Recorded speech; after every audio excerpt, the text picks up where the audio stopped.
Alright. Hello, and welcome to another episode of BIM After Dark Live. My name is Jeff.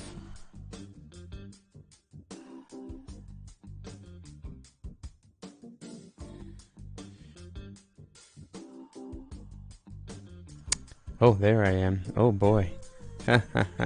Sorry. My name is Jeff, also known as the Revit Kid, and welcome to episode 85 of BIM After Dark Live. If you're joining me live, thank you for joining me. Always have a great time. I'm going to be checking out the chat as we go through, and today we're going to be talking about meshes in Revit. What I mean by meshes is, well, mesh files, essentially,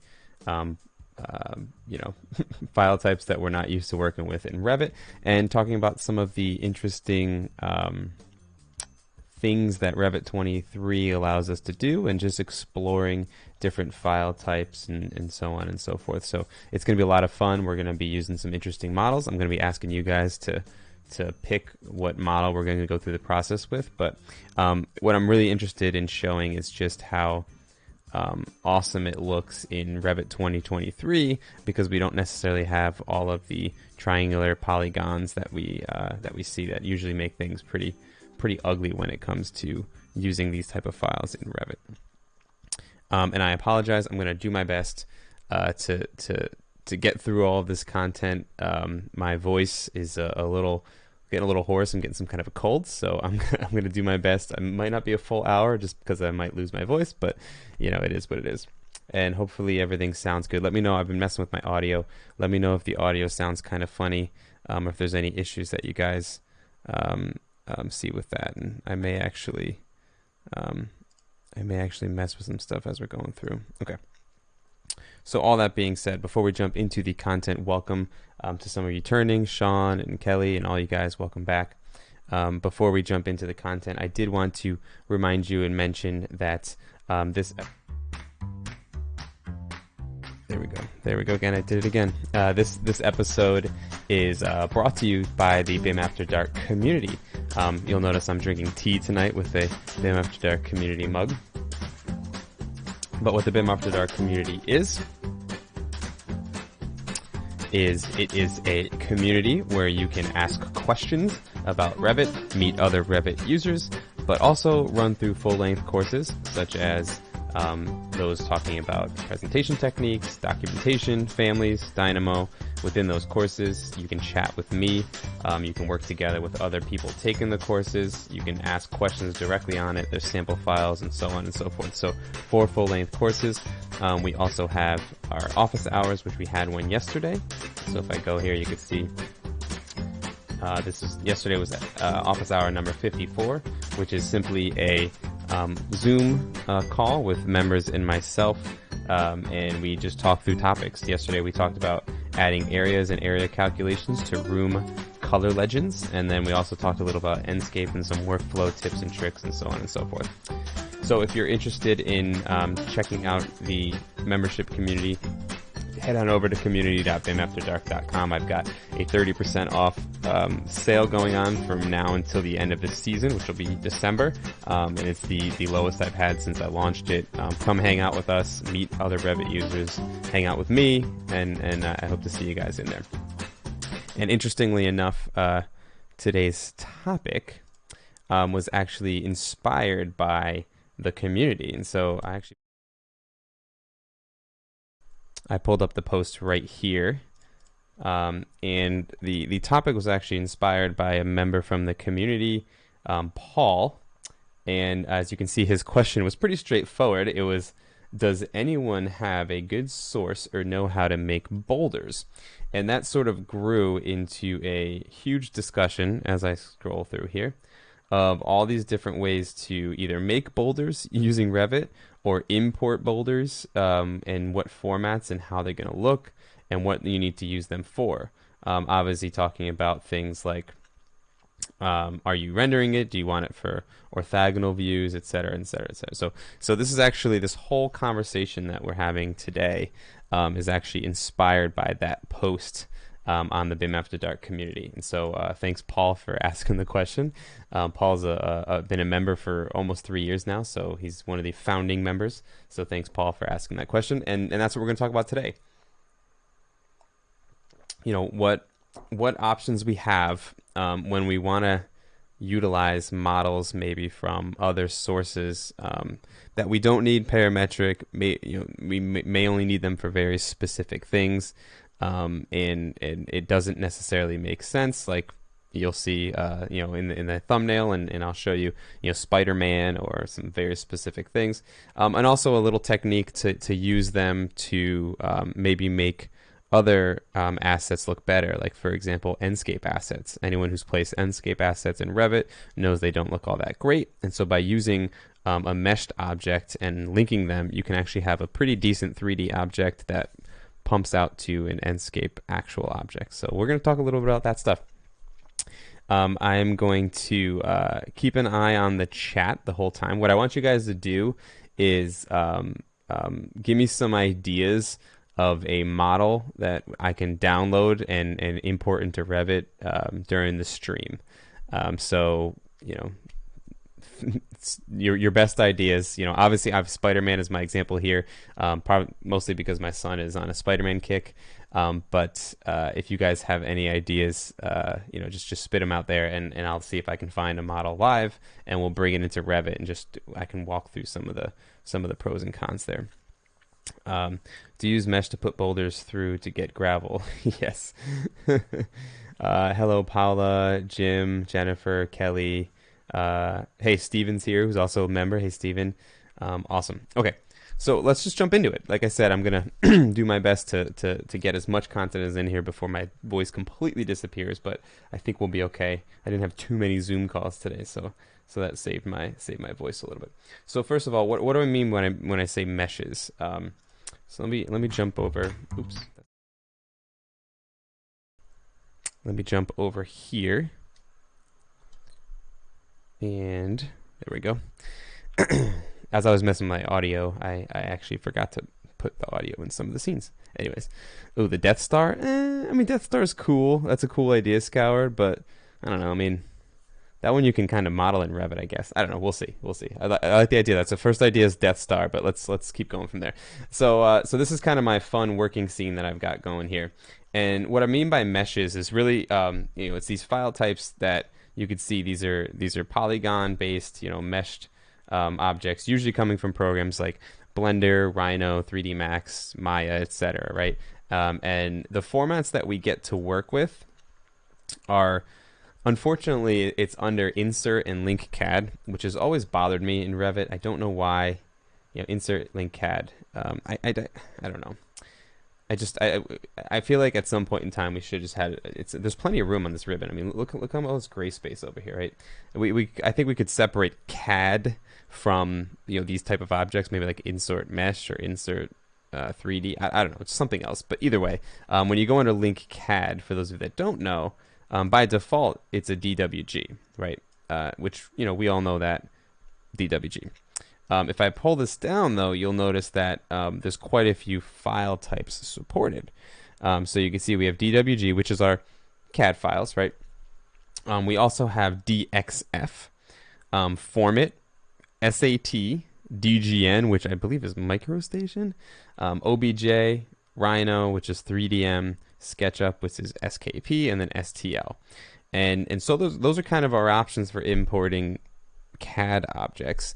And then within those, I kind of chose STL, SKP, and object and OBJ, mainly because when you're going to programs like websites like TurboSquid, CG Trader, and all these different areas where you can download. There's some junk, but there's also some really good ones. Models with materials and meshes and all that good stuff. Sorry, materials applied. A lot of times you don't have those other options, right? Usually it's STL, SKP, OBJ, maybe FBX, DAE, which is a collada file. From those programs, you may not have like a 3DM or whatnot, and sometimes you do. But for the most part, I've found that the most common are STL, SKP, and OBJ, as far as just like CD Trader, for example. Yes, Scoured. We should name LinkCAD a different name. And what you'll notice is that I'm actually going to be focusing on OBJ, and there's one reason why. And if I go around and I click this, here's my Spider-Man here in Revit. You'll notice that with OBJ files now, you don't have all the interior faces. And as far as I know, I think Formit and OBJ are the only two meshes that you can bring in 2023 where the meshes go away. I know Steven, who's in the chat here, mentioned there's a way to do a DXF, I think, if you export it a very specific way. But either way, like out of the box file types, OBJ, you get this, which actually, looks pretty cool and not rendered. It could be any type of view, but it looks pretty neat. So we're going to be focusing on OBJ for that specific reason. So you see what I'm doing here is I was testing out this file, and these are just direct file types from CG Trader, which is the one I'm going to use. I have no affiliation with them. There's a lot of different websites for downloading 3D models. I just enjoyed some of their free content as I was going through it.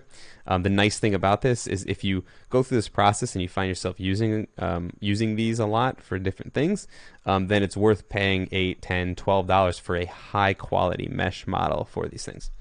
But for the sake of this tutorial, I was going for some good through ones. And you see it actually started over here with Paul's question where I was testing out boulders and trying to see what file types are the best to use. And you'll notice these OBJs, they actually look pretty good, even in elevation, right? If I go in elevation, I zoom in, they've got a pretty good look to them. Don't mind her. I was messing with materials, and I'll talk about that in a little bit. And so you could see they actually look pretty decent coming in just in Revit views. And that's the thing that, is important, right? If I was to launch Enscape right now, these SKP files, they actually won't look bad because you won't see those edges. But in the Revit views, they look pretty horrendous because you don't necessarily want to see all of that. So what we're going to do is we're going to talk about, the ins and outs of using an OBJ file, essentially. So that's why I thought it'd be interesting. And so let me just check the chat real quick. We got some Doctor Who fans. Let's see, Junior's talking about meshes. And Steven, DXF with 3ds Max widget. Yeah, so Steven was talking about DXF files with 3ds Max. And so what I'm going to do is actually show you a program called Blender and just talk about why it's a good one to use when if you do find yourself using meshes, because it's open source, it's free, and it's very helpful. Instead of just downloading OBJ and bringing it right into Revit, it's very helpful in getting things the way that you want them to be. So I actually saw a pretty good somebody said Thanos in there, I think. So let's see if there's a Thanos. Scoured said that. Just because we're going with Spidey and Marvel and stuff, maybe we'll go with that. So let's see if they have it. So just real quickly to show you where I got that Spider-Man model. This is CG Trader. There's a lot of websites like this. Like I said, Turbo Squid, CG Trader, Quixel, you name it. I just happened to find some good models. I think when I was looking for the boulders, actually, for Paul. And so I filtered by free, and then I filtered by OBJ format. So I want to make sure that it has OBJ, and right now I want to make sure it's free. Obviously, I'm not against paying for something that's quality and usable. So we'll go through that. So let's just quickly see if there's a Thanos in here. So I'm just going to search Thanos. Oh yeah, of course we got it. And I'm going to filter it by free. I'm going to make sure there's an OBJ. And actually, there's a couple in here. Let's see. Oh, that's kind of a good one. Let's do this one. Let's see how big this is. So, oh, the OBJ is 520 megabytes. Yeah, no, we're not going to do that. So the other thing to think about too is that depending on what you're doing and what you need, like big high polygon count meshes are going to slow Revit down. Okay, I'm going to show you an example with a tree and just show you that it does affect performance. So obviously you got to be thinking about, Sketchfab is another one. Yes, thanks, Scoured. Sketchfab is another place where you can get 3 miles. But you do have to be thinking a little bit about the file size, and usually with OBJ files, the file size does represent the number of polygons, and so just be wary of that. 508 megs is a pretty big OBJ file, so I'm not going to use that particular one, but keep in mind that you are bringing in these high poly count files to your models, so be wary of what that is. Most of these look pretty high, and you could see you could actually filter these by poly count, and I'm not going to do that. I'm just going to look for one that, can I sort it by poly count? Maybe I'll look for a low poly one. I don't want to do something heavy just because of what we're doing today. Of course, that one's let's see. This one has OBJ. All right, this is a super small one, so let's just see. So I'm just going to click download, and then I'm going to download the OBJ format. Okay, so now there's a few things that happened in 2023 and started rolling in 2021 and 22 with some of the updates. One is the test that removing of edges, right? So I'm just waiting for the download in the background. So it removed those interior edges, which makes it look so much better. The other nice thing that happened here, I'll show you guys that I'm downloading. So there's Thanos.obj. So I'm just going to download that. It's only 2 megs, so I don't know what quality this thing's going to be, but that's okay. The other thing that happened is one of the issues that you'll always run into when importing, and anyone who's run into importing CAD and SketchUp files as well knows that figuring out the materiality of it and how to modify it was always an issue. A lot of times materials would come in with weird names like material 255-255-255, and then there was like 1,000 of those, and you didn't know what layer or face or what it applied to, etc. One of the things that happened in I think it was 23, but it probably was 22.xyz. If you go under materials now, what you can do is you can actually filter by some different things. And so right here you can see there's a filter button, and I can filter by as you add meshes, it's going to have, you can see it says OBJ right here, and SKP and STL. So if I click OBJ, now it's only the materials that apply to my OBJ imports. Okay, so that's what you're seeing there. Now you'll notice that O1 default, O1 default, O1 default, material 48.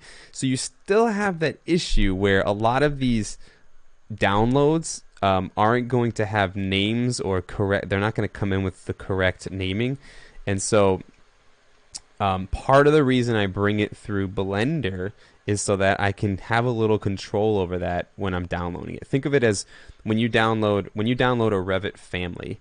Ideally, and I don't know about you guys, but me, I open the Revit family in the family editor before I load it into my project. Right? Hopefully you do. If you don't, make that a practice, because then you can see, oh shit, this is just a CAD import, or oh my god, this isn't parametric, or this is just junk, or they have some curtain that's made out of splines that's just going to blow everything up. So I always open families in the family editor, and don't just load them directly. Like, especially if you're downloading from Revit City, do not load them directly in your model before opening them into the family editor, please, I beg of you. So think of Blender as your family editor for meshes. So Blender is a free open source program. Just search Blender 3D and download it, install it. It's good to go. But it opens most of these file formats. And really what I'm using Blender for is to open this download, check it out, right? See if it's what I wanted. Check the materials. And then also what you'll see is usually you can see the material names and make sure that those are right.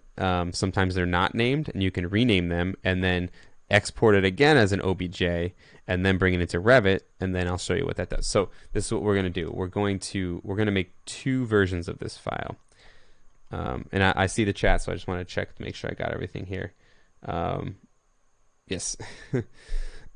So everyone's agreeing with my my Revit families. I'm glad. Thank you guys. If you don't be embarrassed. Just from now on, make sure you open them before you load them directly in. That's all.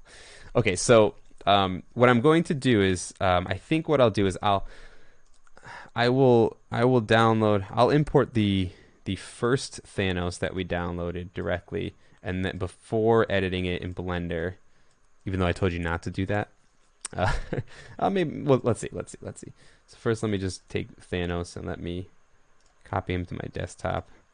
I have all my stuff on the desktop right now, which is awful, but it is what it is.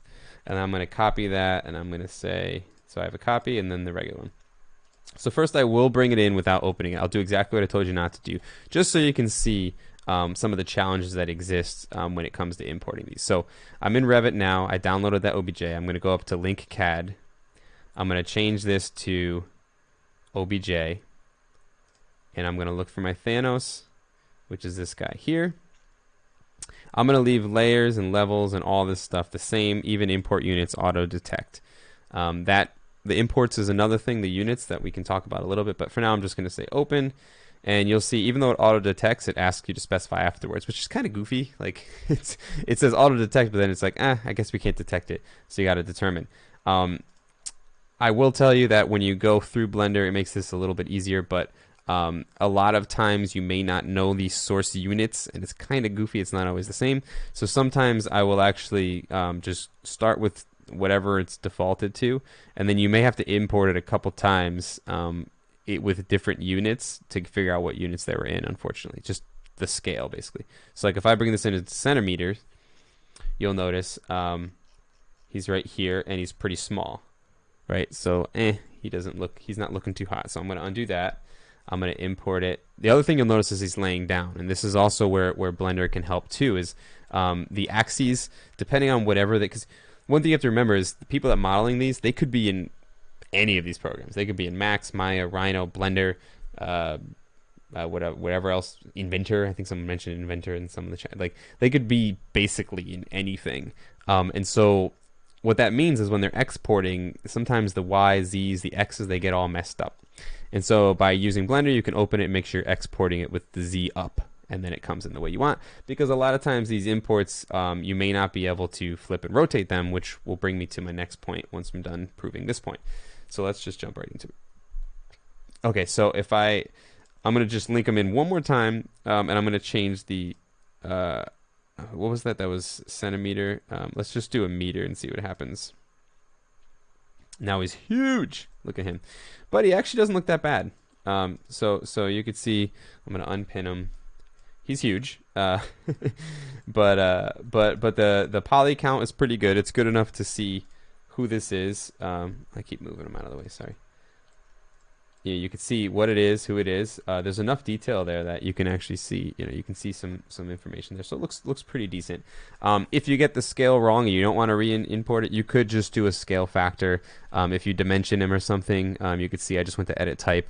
I'll change him to 0.5. You can actually change the units after the fact too, which is sometimes what I'll do. If you keep this at 1, you can kind of scroll through,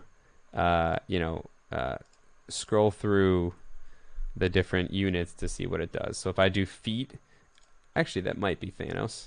That looks like it might be. So that was feet. So you can see it's pretty cool, right? So that's how you would bring one in. But now let's say I wanted to actually color his materials that way. If I go to realistic, what you'll notice is that he doesn't have any materials on him. If I go to shaded, we're seeing him as black and white. And now if I go to say, okay, well now I want to actually control these. Well, if I go to materials, I go to OBJ, and I look down here, I don't know what's what, right? So it used to be, and it still is if you don't figure it out, that you kind of, you can try to guess, but there's really no way. There's nothing in here that says Thanos. There's nothing in here that says Thanos head. And so what I used to do before being able to filter it and do anything else is I would literally change the shading of objects all over the place and just see if I could find them that way. And I'm sure some of you guys have done that, and that's what I did there.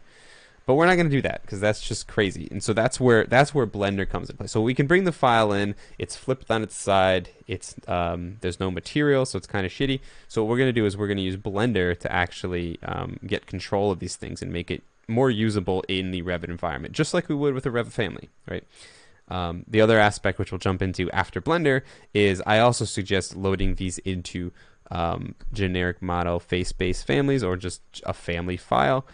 So you have more control over that rotation of it. and it's not just an import sitting in there. Just my personal preference. I'm sure there's reasons not to and reasons to do that. Okay, so what we're gonna do is we're gonna delete this guy. So let me delete this guy. I'm gonna take a sip of my tea while I read your chats real quick.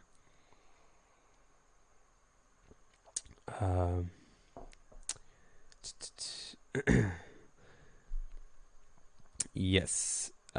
Scour just said Phil Reed mentioned something about 3D software translating Y to Z. Yes, and I will show you exactly what you're talking about there. Okay, so what I'm going to do now is instead of just importing Thanos, I'm going to import Thanos to Blender. So this is Blender, like I said. I think it's blender.org, but just Google it, or I'll put a link to it. It's a free open source 3D modeling program, which is absolutely awesome. If you guys are looking for a program to learn outside of Revit where you can, freeform, mold, and sculpt and model in, and you've always wanted to kind of learn those, I suggest Blender. It's just so awesome.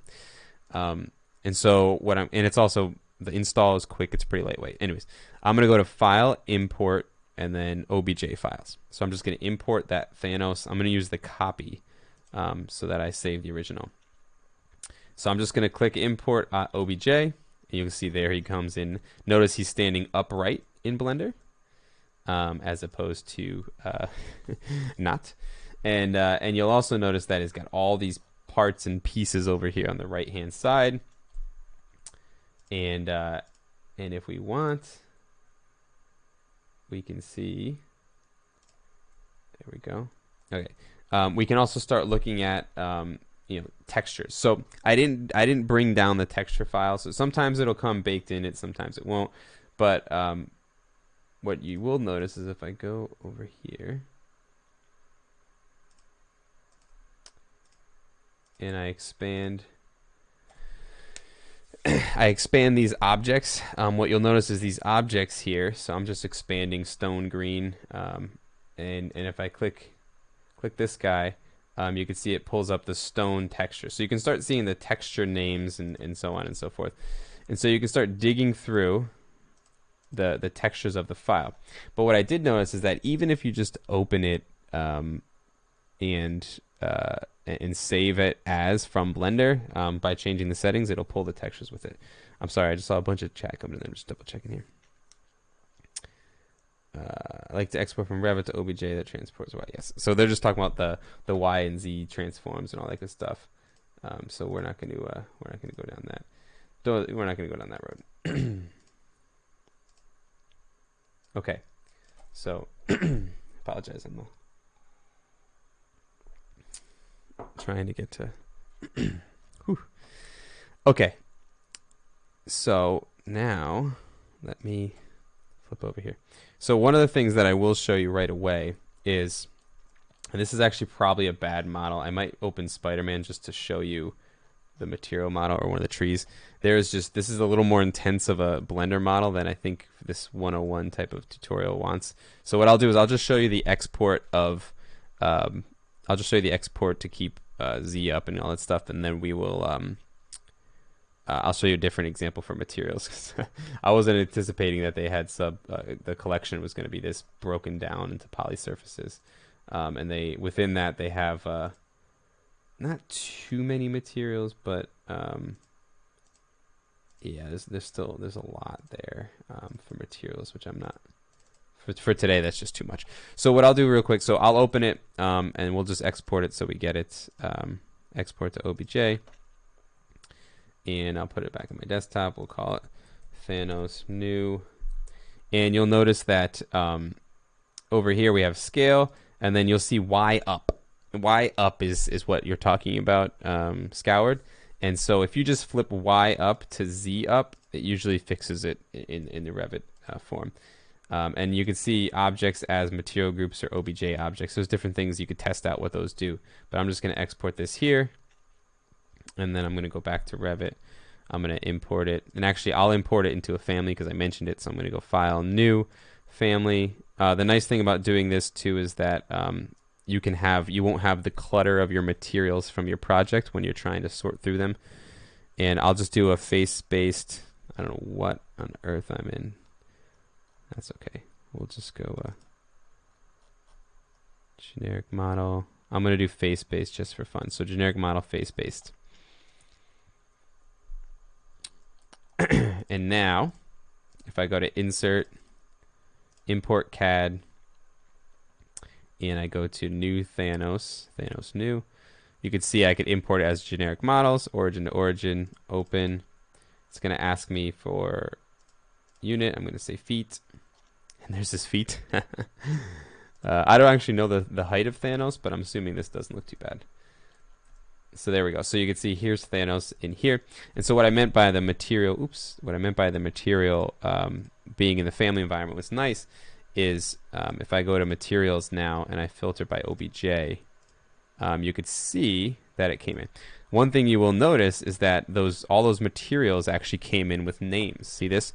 Body, eyeball, gauntlet, head. So even though I didn't have the material, you could download the materials from the source, and there's different file types for it. But because I went through Blender and then exported OBJ, I actually have the materials by name. When I imported it directly, I didn't have that. And so it's, for some reason, it's the way it's being exported by whatever program. And so that's just one way. You could apply them, and depending on the way the OBJ was made, it might actually map the materials. And I'll show you that with a tree example before. But you can see I have gauntlet, eyeball, etc. So now I can actually dig through and maybe even change some of these. So if I want to change this stone to a darker shaded color, you can see it's just that knuckle. Lovely. And then, it's probably... all of these are probably assigned to the same thing, which is super annoying. But let's do his head. So his head is, we'll do like a purplish blue thing. There we go. Look at that. Nice. So notice that I'm actually able to modify these materials, and then these materials will pull through. So, and then obviously I could do it in the rendered appearance too. So if I want him to be purple in my rendering, I could do it with the appearance there and go on. And so you'll notice now I'm actually able to modify the materials, which is awesome. Now I'm going to save that. Wizardry at play. Yes. Yes. I can tell you, this is fun, but I am going to continuously warn you that these files these type of files can smash the performance of your Revit model. So just be ready. But the fact that we can do it is pretty freaking awesome. So I'm just going to save this as Thanos face-based for fun. And now because he's face-based, if I load him into my project, he's a face-based object now. So look, he can go on the walls. He can go right here. Notice that his materials are all usable, right? So there's that guy there. He looks a little almost like a smile. I don't know, not evil enough. Now if I go to my materials, you'll notice if I filter by OBJ, I've got stone and head and body and all that stuff, right? So what I was suggesting is to rename the materials in Blender to something that makes sense, like Thanos _head. Just so that because you can't apply material parameters to it, it's a way to organize it within your environment, right? And so what I'll do real quickly is I'll open. There's a tree file that I have here that I'll open just to show you. This is another Blender file, or this is another file, an OBJ that I downloaded from CG Trader. And so this is an example of something you probably wouldn't want to put in a Revit model, but you can, which is pretty awesome. And one thing you'll notice is that this has all the materials in it. So this is just me importing the OBJ from CG Trader. This is a free model. I'm sure there's a larger package that you can pay for. And you'll notice it has bark, leaves, material 5, right? And material 5, I don't remember what material 5 was. Let's see. That must be, yeah, I'm not sure what that is. There's like a gray tint or something. So we'll leave that as is. So what you can do is you can rename, we can rename the areas, the materials in different areas of Blender. But you'll notice over here, oh, my face is in the way. I'm so sorry. Over here on the right side of Blender, and this is not a Blender tutorial, but I'm going to show you. There's this little thing, it says Material Properties. So when you select an object, you go to Material Properties. It usually will give you all the materials. And so you can see I have bark, leaves, and material 5. These were actually called material 1, 2, 3, 4, and 5. And I went in here and I renamed them bark, leaves, and then whatever material 5 is. Then I exported the file. Okay, so I renamed them, then exported the file, and then those names came in. But what's cool about this is because this one came with the material library already baked into it, check this out. I'm going to go, I have this file right here. There's our tree, right? Looks pretty awesome, right? If you zoom in, it looks kind of weird, but this could be, again, if you're thinking about maybe how maybe you want to use them, you know, here's a cool example right here where we have this elevation view, and I've got these two people here that are 3D people, so they look cool in that view, they look cool in the other elevation view, and so on and so forth. But if I jump out to 3D, and this was just directly imported, it wasn't even through a family. If I flip this to realistic and pray that my video card doesn't crash, there we go. You'll notice that they actually came with the materials mapped. Yeah, that's right. They exported and imported to Revit with the materials mapped and scaled. So if I go look at bark, there's bark. Look at this. It actually has the bark material from Blender, from the OBJ, already mapped in it in realistic. How freaking cool is that? That was something that when I first tried this, I was not expecting. I was expecting to just create and repath so that I can manage or can you know, reapply the materials. But this is actually pulling in mapped textures. So when you think about that, right? And I wish the Thanos file had those already built in there, and maybe I could try and dig while we're talking to find one that does have the textures built in. And you can imagine now that you can bring in these objects with, you know, crazy UV maps of faces and people and things, and you can use them in Revit now. I mean, that's freaking cool. And you don't have all those stupid edges, because even if you were mappable before, you would have all those damn triangles. And even if you had great materials attached to it, right, it would look like this in your 3D views, right? Which is, you know, not cool, right? It doesn't look good. And so on that note, let me just check. I saw there was a question there. Color tabs. Oh, I'm sorry. Someone asked about the colors. Oh, yes. So there's two ways to get the colored tabs that I have here in Revit. One is there's a parallax team add-in that John Pearson made. The other one is PyRevit, which is what I'm using here. And there's a little thing. PyRevit is free. You can check out episode 50 something. I'll post a link to it. But just search PyRevit, the ultimate guide for BIM After Dark, and you'll find it, where it explains what it is. But it's a free open source plugin that Asan created, and it has an awesome tabbed coloring thing there. Okay. So Scour just asked about Enscape, and so that's actually where I was kind of going to go next. Is something cool that we can do with this now, and just the thought of like where can this come into play? And so Enscape assets are a perfect example where this could be maybe something of a workflow depending on what you're doing. So I have these people here. So this lady here was also from CG Trader, I think. And this, you know, this woman here, let me delete this one. This woman here is from Enscape, right? And so Enscape is, oh shoot, you guys didn't see it. There we go. This woman here is from CG Trader. This woman here is from Enscape. So obviously, you know, usually when we're using Enscape, or maybe even if we push it to Twinmotion or Lumion, you know, we can have objects there that we can then replace in those programs. Obviously, the Enscape assets don't look great in Revit views, right? They look great in Enscape, but they don't look great in Revit views.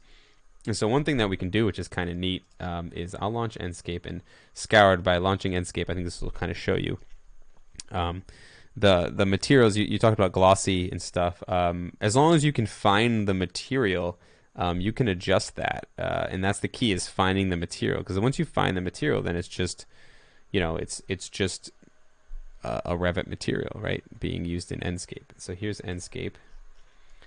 Let's go in and see our buddy Thanos. Whoa, check him out.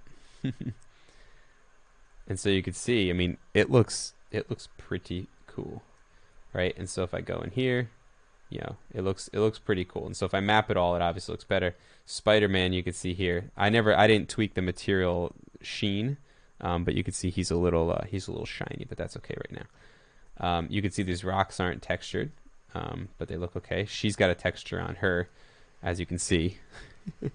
But then if we look at this, right, you know, what we can do, which is pretty neat, is we can use these now, these meshes, if we want, maybe as our placeholders when it comes to people, especially for Enscape. So I can click this. Well, I shouldn't say that. I need to put it into a family first. So let me do that. Let's use Thanos as an example, since he's already a family. So Thanos face-based, right? So I'll look at Thanos. And I don't know why we'll use Thanos, but we'll use Thanos. That looks like it might be to scale. I would imagine him being that tall. So what I can do is in Enscape, I can go to my asset library. Sorry, it's opening on the other screen. I can go to people, and I'll say Thanos actually represents, let's see, this dude here on a phone. Don't know why, but whatever. I can double click, or I can click the dots, and I can say link Revit family to asset. And then in here, I can go find Thanos. I don't know why it's not filtering. Hopefully, come on, there it is.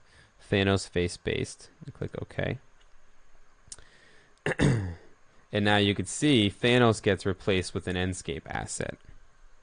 Right? So Thanos isn't the greatest idea because obviously, you know, he's not really. But the idea would be if you had a male figure that looked decent in Revit views, you can now use that as your Revit object and then push it to an Enscape object that looks good in Enscape. But obviously, if you have a figure that you now downloaded from OBJ and it's got all of the materials there, and you know what we'll do is let's load in that tree to this guy so you guys can see how it looks in a rendered view. So let me link CAD. Let me do tree Z up. I don't remember if it was meter or feet, so we'll just go meter. Oh, I already had it in there. Yeah, it's fine. I guess I already linked it in or something. I don't know, Revit was yelling at me. Okay. So you'll notice that's the tree now, and all the materials are in there. And yeah, so if you notice Scoured, it does have it is a little shiny, which is okay. If we go under the materials, I think we can modify that a little bit. So let's look for bark. But we can also replace it with a bark that looks good. You can see the bark is actually glossy. So we can turn that off. You know, we could add a bump map. We could replace it with bark. I don't even know if there's bark defaulted in Revit. I don't think so. Oh, there is. No, that's my bark, I think. No, that's old Revit bark. But either way, so you can replace it with you know, a different material, I guess. But the fact that it's mapped and UV mapped correctly is pretty awesome. What I wish I did is I wish I found an example that had the full face mapped. I was hoping Thanos was going to do it, but you know, what do you say there? Yeah, shadows are great. I was wondering if the tree cast one. Hell yeah, the tree cast a shadow, and that's actually a really cool point that I didn't even think about. When you're using it in like an elevation like this, what could be actually really cool. And I just threw this. I didn't actually use this for this project. I just threw it in there as a case study. You'll notice that the performance even of this scene can be pretty rough. But what could be kind of cool is if I went, if I moved this guy. So my elevation is like right here. If I move this guy behind, then he won't show up in the elevation, huh? Let's see. Maybe I move him like here or something. I don't know. No. I was thinking if there's a way to get the shadow to cast on the building for an elevation, that would look really, really cool. But I'm not thinking which way the shadow's going on this. Oh, they're pretty much straight in front, of course. So I would need the shadows right. But yeah, that would be pretty badass, huh? Let's change the lighting a little bit. Top left. Oh my god, all my stuff is on the other screen. So sorry, guys. Let's do. All right, so it's coming from that side. So let's try this.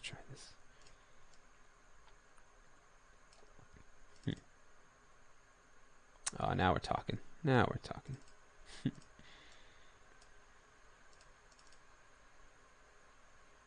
Yeah, that'd be kind of cool, huh? You start getting shadows on your building like that in elevations. That could look really really cool. That's a cool point.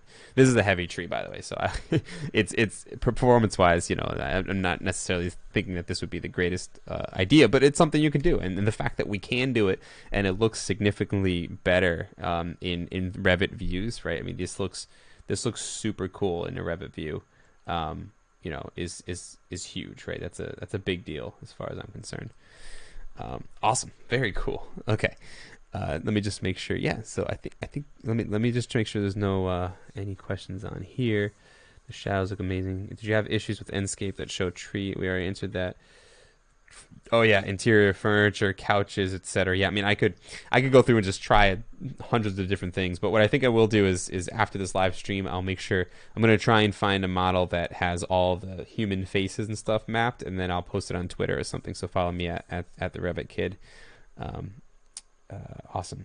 Well, before I head out, I want to make sure there's no other questions. Somebody asked about exporting from Macs and so on. The reason I use Blender is just because I literally don't even have Macs installed on here, and I know, some people may not have Macs as part of their licenses. Maybe you do, I don't know. But Blender is just super simple, super fast, super lightweight to install. Random, but do a lot of folks use Entourage linked models for that stuff? You could, Sean, I guess so. Can you link custom Enscape assets to a Revit family? Yes, I think I showed that. And vice versa. Yes. So if you're using Enscape, there is custom assets in Enscape. Yes. So you could technically do the opposite and whatnot, right? And whatever, right? There's, but what I'm just talking about using those type of things that you might use for a custom asset inside the Revit environment. That's really what I want to talk about today, and that's what I wanted to show you. And hopefully I showed you a process that you can play with and bring in all kinds of really cool crap into Revit, depending on what program you're using. So as far as the process is concerned, just to sort of review it real quickly, I'm using like a CG. I mean, obviously also you could model your own stuff in whatever program you are, but CG Trader, Sketchfab, Turbo Squid, whatever, right? Exporting or downloading it as an OBJ, opening it in Blender, or importing it, I guess, checking the materiality especially, but maybe even the quality of the polygons and so on and so forth, renaming materials if they're named crappy names like Material 83. I don't know where where they come from that they're not naming materials. It has to be that it's exporting that way, but maybe they're not. I don't know. Renaming them to English if it makes sense, or whatever language you speak, and then exporting as an OBJ from Blender, which would be Z up usually. So make sure you select Z up. So exporting from Blender that way, and then importing, ideally, honestly, importing into a family, I believe is I personally enjoy that better, because then you can do a face space and you're not locked to work planes, which is super helpful. And then from there you can see your materials filtering by OBJ and loading it into your project and using it. So that's kind of the process, and I hope that's super helpful for you guys. Have you tried opening FBX in Blender then exporting OBJ? I have not. That's a great question. So if you have the OBJ so that's a good point that I haven't tried yet. The nice thing about Blender is you can open lots of file types. So FBX is a perfect example where Revit doesn't import FBX. I don't know if you guys knew that, but Revit doesn't import FBX, which blows my mind a little bit. But we can export FBX. You can't import FBX. Where you may find an FBX file on like Sketchfab. I didn't actually try bringing that into Blender, which you can, and then exporting to OBJ. But that's a good test. Now you have the tools to test it out yourself. Who was that, Shane? Now you have the tools to test it out yourself, right? Blender's free. You have Revit, and you can find a free model to test it out on, or you can make your own model to test it out on. But in perfect example, landscape files that you guys are talking about there, is it possible to export 3D assets from Enscape to Blender? No. You can't do anything with Enscape assets that come out of the box. You can talk to Enscape and see, but I could tell you right now that you can't do anything with those. So no. There may be a way, and if you talk to Enscape, they may tell you a certain way, but as far as I know, you can't do anything with those. So that's a great example. And Steven was asking about exporting from Revit 2023 to a DXF and bring it into older version. I have not tried that. So what Steven is mentioning is that the clean OBJ is a 2023 thing, right? As I mentioned, or in a 2022 point, maybe it was in the web update. I don't remember, but it's definitely a 2023 thing, right? And there is apparently a way that if you export a DXF a specific way from Max or Blender or Revit, and you import that DXF to an older version of Revit, it may not have those edges. I haven't tested enough to try it, but you guys feel free to try it, and maybe I will test it out and make a video or a Twitter post or something about it. But good point, Steven. Or you can try it out, Steven, and let me know how it goes. Awesome. All right, my voice is deteriorating as we go, so I'm gonna wrap this up. I have a guest next week, so I won't have to do all the talking. But I hope you guys really enjoyed this, enjoyed seeing how you can bring these in now, and I'm hoping you all go back and download your Thanoses and your Star Wars characters and your God only knows what else you can find on these websites, and try them out in Revit and see what you can do with those now that they're in Revit. I think it'll be probably a lot of fun for you guys, and I'm hoping that this gives you the tools now to have that fun. So with all of that, thank you guys for joining again. This is episode 85. If you like this content, please subscribe to the channel. We just rolled over 62,000, I think, subscribers, on our way to 100,000. So please, if you haven't subscribed to the channel, subscribe to the channel. Tell your friends to subscribe to the channel. And also, if you are interested in hanging out with me and the rest of the members in the BIM After Dark community, head on over to community.bimafterdark.com. I've got a great guest next week you guys will enjoy. He's returning after a pretty long stint not on the show, so it'll be a lot of fun. And I'll see you guys next week. So with that, I want to bid you adieu. Have a wonderful night, and see you guys soon.